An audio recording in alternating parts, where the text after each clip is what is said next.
থেকে কিভাবে বেঁচে থেকে অযথা বিদ্যা শিখে যদি না করতে পারি শোষণবিহীন সমাজটাকে কিভাবে বেঁচে থেকে অযথা বিদ্যা শিখে যদি না করতে পারি শোষণবিহীন সমাজটাকে কিভাবে বেঁচে থেকে কিভাবে ছাত্র সেজে চুমুখে সর্দি খানা যদি হয় বিদ্যালয়টা পতিতাদের আড্ডাখানা কিভাবে ছাত্র সেজে চুমুখে সর্দি খানা যদি হয় বিদ্যালয়টা পতিতাদের আড্ডাখানা এতে মরাই ভালো দেশ ছেড়ে যাওয়াই ভালো এতে মরাই ভালো দেশ ছেড়ে যাওয়াই ভালো কিভাবে ধোঁকা দিয়ে বিবেকটাকে কিভাবে বেঁচে থেকে অযথা বিদ্যা শিখে যদি না করতে পারি শোষণবিহীন সমাজটাকে কিভাবে বেঁচে থেকে কিভাবে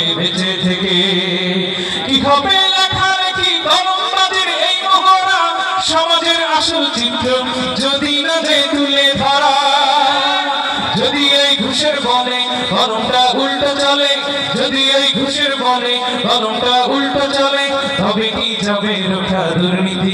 তবে কি যাবে রক্ষা দুর্নীতিকে কিভাবে বেঁচে থেকে অযথা বিদ্যা শিখে যদি না করতে পারি শোষণবিহীন সমাজটাকে কিভাবে বেঁচে থেকে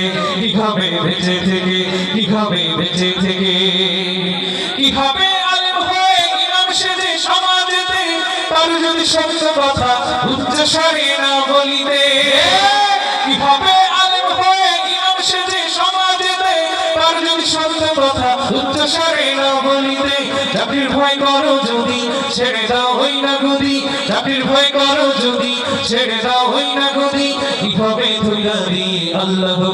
কিভাবে ধোঁকা দিয়ে আল্লাহকে কিভাবে বেঁচে থেকে অযথা বিদ্যা শিখে যদি না করতে পারি শোষণবিহীন সমাজটাকে কিভাবে বেঁচে থেকে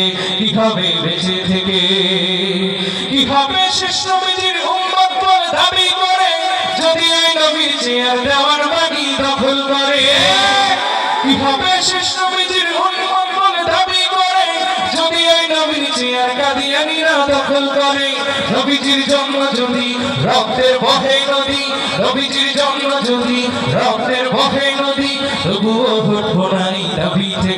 তবুও হটবো না এই দাবি থেকে কিভাবে বেঁচে থেকে অযথা বিদ্যা শিখে যদি না করতে পারি শোষণবিহীন সমাজটাকে কিভাবে বেঁচে থেকে